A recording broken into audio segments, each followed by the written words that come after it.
Greetings for the day, dear students. In the chain of my lectures on carbohydrates, this is my fifth lecture, and today I will discuss म्यूटा-रोटेशन.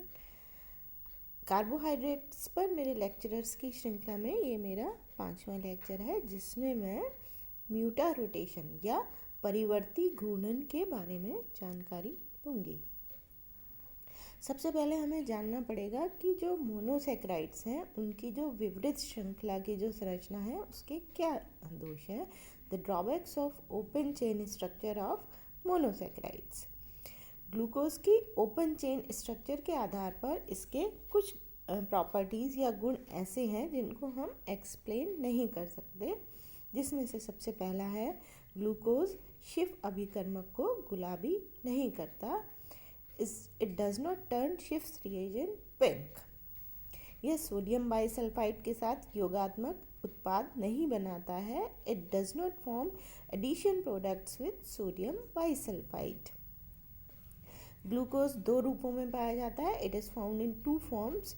यदि हम इसका crystallisation करें कैसे जल व alcohol के मिश्रण के साथ, तो जो ग्लूकोज प्राप्त होता है उसका गलनांक 140 डिग्री सेंटीग्रेड होता है, जबकि पिरिडीन से यदि हम इसका क्रिस्टलाइजेशन करवाएं तो जो ग्लूकोज प्राप्त होता है उसका मेल्टिंग पॉइंट या गलनांक 148 से 150 डिग्री सेंटीग्रेड होता है. तो इन दोनों के प्रकाशिक गुण भी अलग होते हैं. The optical properties of these 2 crystalline forms are also different.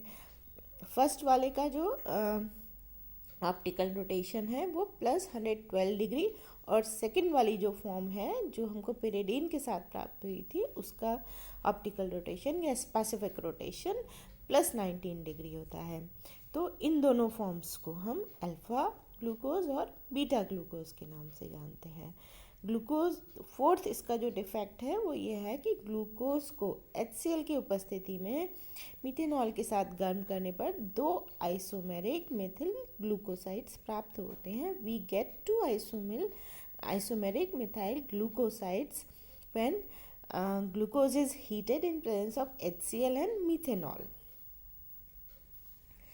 तो फिफ्थ जो है डिफेक्ट है वो ये है कि ग्लूकोज परिवर्ती घूर्णन या म्यूटा रोटेशन को प्रदर्शित करता है. अब ये म्यूटा रोटेशन क्या होता है? जब किसी पदार्थ के ऑप्टिकल रोटेशन के मान में परिवर्ती घूर्णन के ध्रुवण घूर्णन के मान में समय के साथ कोई परिवर्तन होता है, अर्थात किसी पदार्थ के ध्रुवण घूर्णक का मान यदि समय के साथ घटता या बढ़ता है तो इस गुण को हम परिवर्ती घूर्णन कहते हैं. अन्य कई कार्बोहाइड्रेट्स के समान ग्लूकोज में भी गुण पाया जाता है. When the optical rotation of a substance changes with time, either it decreases or increases, then this property of the substance is called म्यूटा-रोटेशन, and glucose also shows म्यूटा-रोटेशन. जैसा कि हम देखते हैं अभी कि यदि ग्लूकोज के ताज़ा बने हुए विलयन का फ्रेशली प्रिपेयर्ड सॉल्यूशन का स्पेसिफिक रोटेशन ज्ञात करें तो ये +112 डिग्री आता है. यदि इस विलयन को रख दिया जाए तो इसके स्पेसिफिक रोटेशन के मान में धीरे धीरे कमी आती है. It goes on decreasing with time and बाद में ये +52 डिग्री पर स्थिर हो जाता है. इसी प्रकार यदि बीटा ग्लूकोज का फ्रेशली प्रिपेयर्ड सॉल्यूशन लिया जाए तो इसका स्पेसिफिक रोटेशन या विशिष्ट घूर्णन का मान ज्ञात करें तो ये +19 डिग्री आता है. किंतु टाइम के साथ साथ यदि हम इस विलयन को रख दें तो इसके मान में वृद्धि होती है और अंत में यह भी +52 डिग्री पर आकर स्थिर हो जाता है. तो ये जो अभी मैंने आपको ड्रॉबैक्स या डिफेक्ट्स बताए ओपन चेन स्ट्रक्चर के, तो ये भी कोई भी गुण ग्लूकोज की ओपन चेन स्ट्रक्चर के माध्यम से नहीं समझाया जा सकता. तो अब इन गुणों की व्याख्या करने के लिए टॉलिन ने इसकी चक्रीय संरचना या साइक्लिक संरचना सजेस्ट की. ग्लूकोज की भांति यदि फ्रक्टोज, मैनोज आदि मोनोसैकराइड्स भी शिफ अभिकर्मक को गुलाबी नहीं करते, सोडियम बाइसल्फाइड के साथ एडिशन प्रोडक्ट नहीं दर्शाते और म्यूटा रोटेशन या परिवर्ती घूर्णन प्रदर्शित करते हैं. अतः इन सब के लिए साइक्लिक स्ट्रक्चर का सुझाव दिया गया. वास्तव में होता क्या है कि सभी मोनोसैकेराइड्स में एक कार्बोनिल के समूह के साथ कुछ हाइड्रोक्सिल समूह भी होते हैं। जैसा कि हम जानते हैं ग्लूकोज में एक तो कार्बोनिल समूह होता है और 5 इसमें हाइड्रोक्सिल ग्रुप होते हैं। हम जानते हैं कि जो कार्बोनिल ग्रुप युक्त यौगिक एल्डिहाइड एवं कीटोन अल्कोहल के साथ अल्कोहल के साथ न्यूक्लियोफिलिक एडिशन रिएक्शंस देते हैं और हेमी एसिटल और एसिटल का निर्माण हेमी एसिटल और हेमी कीटल का निर्माण करते हैं। जो अगर एल्डिहाइड है तो फिर क्या करेगा, जो एल्डिहाइडिक ग्रुप है वो अल्कोहलिक ग्रुप के साथ रिएक्शन करता है और हम पिछली क्लासों में पढ़ चुके हैं कि हेमी एसिटल प्राप्त होते हैं। यदि उसमें कीटोनिक ग्रुप है तो वह अल्कोहलिक ग्रुप के साथ रिएक्ट करेगा और हेमी कीटल का निर्माण करेगा। जो एक अल्कोहलिक मॉलिक्यूल की क्रिया और क्रमशः एसिटल और कीटल का एक और मॉलिक्यूल के साथ यदि रिएक्ट करें तो फिर ये जो हेमी एसिटल हैं ये एसिटल और हेमी कीटल जो है वो कीटल का निर्माण करते हैं। अतः हम यहाँ पर देख सकते हैं कि एक एल्डिहाइड हमने लिया है और उसकी रिएक्शन किससे करवाई है, अल्कोहल से। तो क्या होगा, अल्कोहल के जो मॉलिक्यूल है इसका एडिशन हो जाएगा C डबल बॉन्ड O पर और हमको हेमी एसिटल मिलेगा। फिर यदि हम एक और अल्कोहल के अणु के साथ क्रिया कराएं तो एक जल का अणु निकलता है और हमको एसिटल प्राप्त होता है। इसी प्रकार से कीटोन के साथ हम देख सकते हैं, कीटोन और अल्कोहल की रिएक्शन हो तो उसका एडिशन होकर अल्कोहल का एडिशन होकर क्या मिलेगा, हेमी कीटल। और फिर यदि एक और अल्कोहल के अणु के साथ इसकी क्रिया करवा रहे हैं तो एक वाटर मॉलिक्यूल उसमें से एलिमिनेट हो रहा है और हमको क्या मिल रहा है, कीटल। अतः मोनोसैकेराइड में क्योंकि सेम मॉलिक्यूल के अंदर एल्डिहाइडिक ग्रुप भी है या और अल्कोहलिक ग्रुप्स भी हैं, तो इसमें विद्यमान कार्बोनिल ग्रुप एवं हाइड्रोक्सिल ग्रुप आपस में अंतः अणुक क्रिया करके इंट्रामोलिकुलर रिएक्शन करके साइक्लिक स्ट्रक्चर युक्त हेमी एसिटल या हेमी कीटल बनाते हैं। क्योंकि हेमी एसिटल या हेमी कीटल के निर्माण में एक जो सिमेट्रिकल कार्बन परमाणु है, जो सिमेट्रिकल कार्बन एटम है, ये एक एसिमेट्रिक कार्बन में बदल जाता है। जैसा यहाँ पर हम देख रहे हैं, यहाँ पर हमने सेंटर में जो स्ट्रक्चर है उसमें ग्लूकोज का ओपन चेन स्ट्रक्चर दिखाया है और फिर जब इसमें जो कार्बोनिल ग्रुप है और C5 पर स्थित OH समूह की इंट्रामोलिकुलर रिएक्शन हो रही है और लेफ्ट हैंड साइड और राइट हैंड साइड में हम देख रहे हैं कि एक प्रकार की साइक्लिक स्ट्रक्चर बन रही है, एक ऑक्साइड रिंग बन गई है।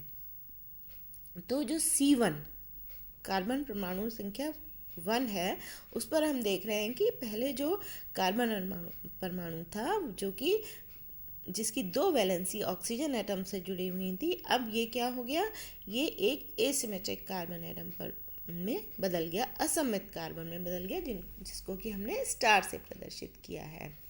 अब ये जो एसिमेट्रिक कार्बन एटम बना है ये क्या होगा, 2 स्ट्रक्चर्स में रह सकता है। जैसा लेफ्ट हैंड साइड में हम देख रहे हैं कि इस एसिमेट्रिक या C1 पर OH group right hand side में है और जो हम इधर राइट हैंड साइड वाली साइक्लिक स्ट्रक्चर में देख रहे हैं उसमें जो हाइड्रोक्सिल ग्रुप है वो लेफ्ट हैंड साइड में है।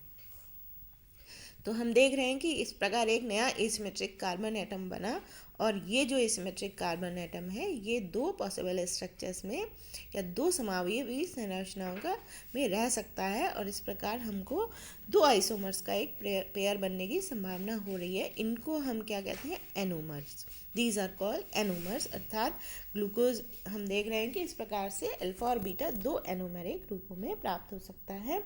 जो लेफ्ट हैंड साइड वाली संरचना है इसमें जिसमें कि OH ग्रुप राइट साइड में है नए एसिमेट्रिक कार्बन पर, इसको हम अल्फा ग्लूकोज बोलेंगे।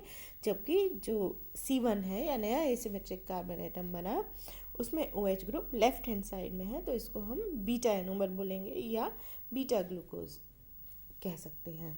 तो इन साइक्लिक स्ट्रक्चर के आधार पर हम ग्लूकोज के संरचना के ओपन संरचना के जो भी ड्रॉबैक्स थे, जो भी दोष थे, उनको हम समझा सकते हैं। सबसे पहले इसमें जो डिफेक्ट थी वो ये थी कि ग्लूकोज शिफ अभिकर्मक को गुलाबी नहीं करता और सोडियम बाइसल्फाइड के साथ ये योगात्मक उत्पाद या एडिशन प्रोडक्ट नहीं बनाता। अब इसको हम ऐसे समझा सकते हैं कि ग्लूकोज की साइक्लिक स्ट्रक्चर, चक्रीय संरचना में फ्री CHO ग्रुप नहीं है। तो इस प्रकार जो है, जब ग्लूकोज में फ्री CHO समूह नहीं है तो फिर यह फैलिंग विलयन, टॉलिन अभिकर्मक इत्यादि के साथ अभिक्रिया क्यों देता है? ऐसा इसलिए होता है कि ग्लूकोज की रिंग संरचना जो है वो बहुत वीक होती है, अधिक स्थायी नहीं होती। अतः स्ट्रॉन्ग रिएजेंट, फैलिंग सॉल्यूशन और HCN आदि क्या है, टॉलिन अभिकर्मक आदि क्या है, स्ट्रॉन्ग रिएजेंट्स हैं। वो इस ऑक्साइड रिंग को तोड़कर वापस ओपन चेन स्ट्रक्चर बना देते हैं जिसमें कि फ्री CHO समूह होता है। तो लेकिन जो वीक रिएजेंट्स होते हैं जैसे शिफ अभिकर्मक, वो इस रिंग को तोड़ नहीं पाते हैं, अतः यह शिफ रिएजेंट के साथ गुलाबी रंग या पिंक कलर नहीं देता है। सेकंड था कि हम ऊपर कह चुके हैं कि ये हेमीएसिटल संरचना बनने में ग्लूकोज 2 आइसोमेरिक फॉर्म्स में पाया जाता है, इसलिए ग्लूकोज 2 एनोमेरिक रूपों में पाया जाएगा। और इस प्रकार ये जो है 2 एनोमेरिक रूपों में पाया जाता है, तो इस प्रकार ये 2 मिथाइल ग्लूकोसाइड्स बना सकता है। अब चौथा था कि ग्लूकोज म्यूटारोटेशन प्रदर्शित करता है। ग्लूकोज का एक्वस सॉल्यूशन या जलीय विलयन ले और इस जलीय विलयन में ग्लूकोज के अणु चाहे अल्फा एनोमर हो ले हम या बीटा एनोमर ले, ये ओपन चेन स्ट्रक्चर के माध्यम से एक दूसरे में परिवर्तित होते रहते हैं।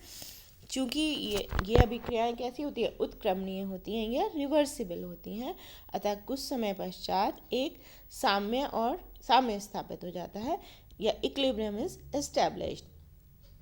इस साम्य मिश्रण या इक्विलिब्रियम मिश्रण में के विशिष्ट घूर्णन का मान +52 डिग्री होता है।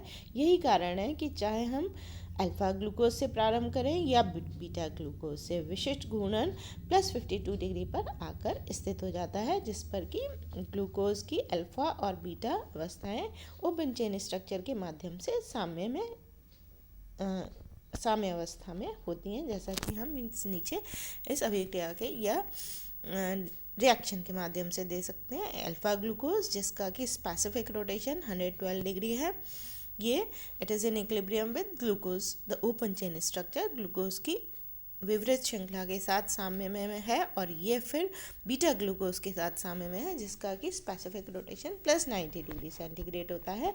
तो कुछ समय रखने के पश्चात जो हमको मिश्रण प्राप्त होता है, इक्विलिब्रियम मिक्सचर या साम्य मिश्रण प्राप्त होता है, उसका स्पेसिफिक रोटेशन +52 डिग्री होता है। Thank you, have a nice day.